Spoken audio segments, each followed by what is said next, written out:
You can't recognize a fertilized egg as a human being and then also support IVF, because the two cannot exist simultaneously. We should allow a woman to make her own reproductive health care decisions. Politicians don't belong in doctors' offices. And if people want to start a family through IVF, they should, without worrying whether or not their doctor is going to be put in jail for manslaughter. When the Alabama Supreme Court ruled that frozen embryos had the same rights as children, it wasn't just a policy issue for Senator Tammy Duckworth. It was deeply personal. The senator struggled with infertility for 10 years, but was eventually able to conceive both of her children with the help of in vitro fertilization. My husband and I talked about getting pregnant just before I was deployed to Iraq. And then when I came back and after I recovered at Walter Reed, we finally realized that it was actually the medical treatments I received, all the x-rays that made it, that affected my fertility. We have our two beautiful daughters today, and I wouldn't change the world. I'm so glad I have them, but thank goodness I had access to IVF, and unfortunately there are going to be families right now who want to start families who may not have that option because of state laws on personhood.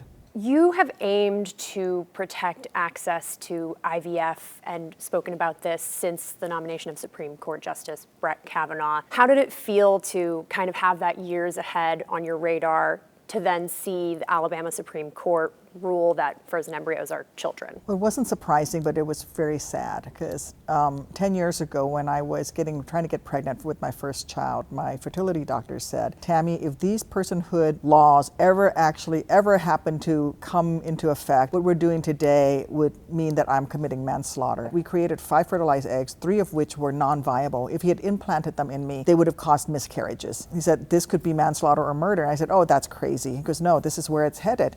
10 years later, here we are. Duckworth is aiming to protect reproductive assistance like IVF at the federal level. She's introduced a bill that would enshrine IVF access into law, but that legislation has hit a few speed bumps without support from her Republican colleagues. It's very simple. It just says we have a statutory right to access assistive reproductive technology. It's really sad to me that my colleagues on the other side of the aisle who claim to be pro-family and pro-life are doing everything that they can that's going to prevent families from being able to start families and have the children that they want. When Duckworth sought unanimous consent to move forward with the measure, she was blocked. The bill before us today is a vast overreach that is full of poison pills that go way too far. It will legalize the creation of human-animal chimeras. Did you find it frustrating that one of 24 other women in the Senate was kind of the barrier for that to go forward? All my Republican colleagues claim to support IVF, and yet not a single one of them has come forward to offer to co-sponsor